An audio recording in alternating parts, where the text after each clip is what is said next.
Hi, Michael Bloom, chiropractor. Today, let's focus on the scapula, the muscles around the shoulder blade, and trying to get some strength through those muscles, because what commonly happens with people with declining and poor posture is those muscles weaken, our shoulders round and our head comes forward.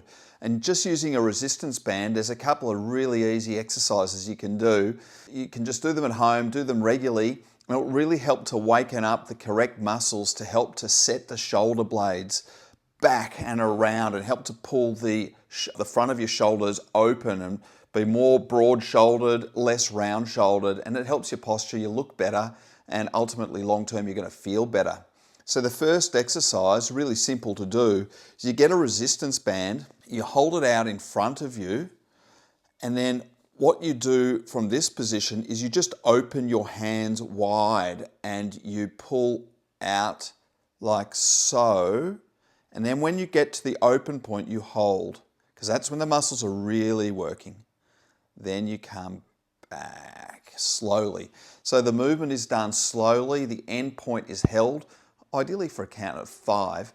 It really helps to strengthen around the back, that area that we tend not to focus on. Let's face it, when we go to the gym, we look at a mirror, we look at ourselves, and we've all got an ego, and we think, oh, I need bigger arms and I need a bigger chest, so a lot of bench press. No, this is about trying to strengthen around the back. The other area to strengthen with a resistance band, which helps with not so much the shoulder blades, but with the posture in general and that close to the shoulder blade area, still using the large resistance band, you stand on the resistance band this time. So you stand down there, and then you use your arms and you lift up.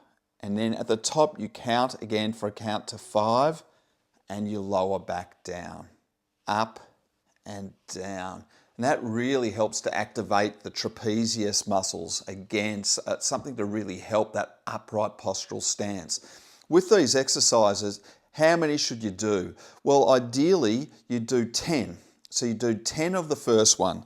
Just a reminder, that's 10 where you open like so, and then count to 5, and come back. You do 10 of those, and then you do 10 of the second one where you stand on the resistance band, just a reminder, and you lift, hold for 5, and relax down. And how often should you do them? You should do them every day, because they don't take much time, and if you get in the pattern and routine of doing them every day, you'll reap the benefits and you'll get the rewards, you'll look different and feel better. I hope this has helped you. I hope you found it informative. Easy to find these resistance bands. You can find them online, or you can find them at a health practitioner or at a sports store. Get into it, buy some, get going with it, and really help yourself be better moving forward into your future, not worse. Hope you've enjoyed it. Cheers.